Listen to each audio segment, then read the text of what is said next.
जय माता दी दोस्तों, आप सभी का स्वागत है आपके अपने चैनल शक्ति दिव्य पर। नवरात्रि के व्रत को करने से पूर्व जरूरी है कि इस परम कल्याणी उत्सव की पवित्र कथा को जाना जाए। इस पर्व से संबंधित कई कथाएं प्रचलन में हैं। प्रस्तुत है प्रमुख कथाएं। पहली कथा। एक पौराणिक कथा के अनुसार नवरात्रि में माँ दुर्गा ने महिषासुर नामक राक्षस का वध करके देवताओं को उसके कष्टों से मुक्त किया था। महिषासुर ने भगवान शिव की आराधना करके अद्वितीय शक्तियां प्राप्त कर ली थी और तीनों देव अर्थात ब्रह्मा, विष्णु व महेश भी उसे हराने में असमर्थ थे। महिषासुर राक्षस के आतंक से सभी देवता भयभीत थे। उस समय सभी देवताओं ने अपनी अपनी शक्तियों को मिलाकर दुर्गा को अवतरित किया। अनेक शक्तियों के तेज से जन्मी माता दुर्गा ने महिषासुर का वध करके सबके कष्टों को दूर किया। बोलिए दुर्गा माता की जय। दूसरी कथा। एक नगर में एक ब्राह्मण रहता था। वह माँ भगवती दुर्गा का परम भक्त था। उसकी एक कन्या थी। ब्राह्मण नियम पूर्वक प्रतिदिन दुर्गा जी की पूजा और यज्ञ किया करता था। ब्राह्मण की बेटी सुमति भी इस पूजा में भाग लिया करती थी। एक दिन सुमति खेलने में व्यस्त होने के कारण भगवती पूजा में शामिल नहीं हो सकी। यह देख उसके पिता को क्रोध आ गया और क्रोधवश उसके पिता ने कहा कि वह उसका विवाह किसी दरिद्र और कोढ़ी के साथ करेगा।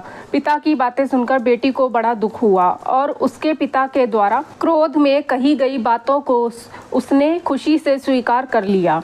कई बार प्रयास करने से भी भाग्य का लिखा नहीं बदलता।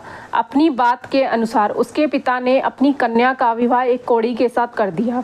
सुमति अपने पति के साथ विवाह कर चली गई। उसके पति का घर न होने के कारण उसे वन में घास के आसन पर रात बड़े कष्ट से बितानी पड़ी। गरीब कन्या की यह दशा देखकर माता भगवती उसके द्वारा पिछले जन्म में की गई उसके पुण्य प्रभाव से प्रकट हुई और सुमति से बोली, हे कन्या, मैं तुम पर प्रसन्न हूँ। मैं तुम्हें कुछ देना चाहती हूँ, मांगो, क्या मांगती हो। इस पर सुमति ने पूछा कि आप मेरी किस बात पर प्रसन्न हो। कन्या की यह बात सुनकर देवी कहने लगी, मैं तुम पर पूर्व जन्म के तुम्हारे पुण्य के प्रभाव से प्रसन्न हूँ। तुम पूर्व जन्म में भील की पतिव्रता स्त्री थी। एक दिन तुम्हारे पति भील द्वारा चोरी करने के कारण तुम दोनों को सिपाहियों ने पकड़कर जेल खाने में कैद कर दिया था। उन लोगों ने तुम्हें और तुम्हारे पति को भोजन भी नहीं दिया था। इस प्रकार नवरात्र के दिनों में तुमने न तो कुछ खाया और न ही जल पिया। इसलिए 9 दिन तक नवरात्र व्रत का फल तुम्हें प्राप्त हुआ। हे ब्राह्मणी, उन दिनों अनजाने में जो व्रत हुआ उस व्रत के प्रभाव से प्रसन्न होकर आज मैं तुम्हें मनोवांछित वरदान दे रही हूँ। कन्या बोली कि अगर आप मुझ पर प्रसन्न हैं तो कृपा करके मेरे पति का कोढ़ दूर कर दीजिए।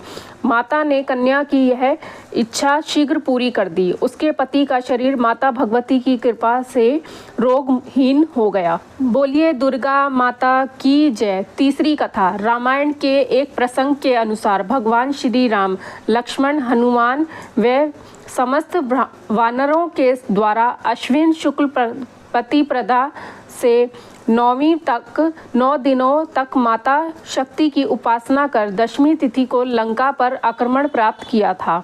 इस तरह नवरात्रों में माता दुर्गा की पूजा करने की प्रथा के पीछे कई कथाएं प्रचलित हैं, जिसके बाद से ही नवरात्र का पूर्व आरंभ हुआ और माता दुर्गा की पूजा होने लगी। बोलिए दुर्गा माता की जय। जानकारी पसंद आई हो तो वीडियो को लाइक और चैनल को सब्सक्राइब करना मत भूलिएगा।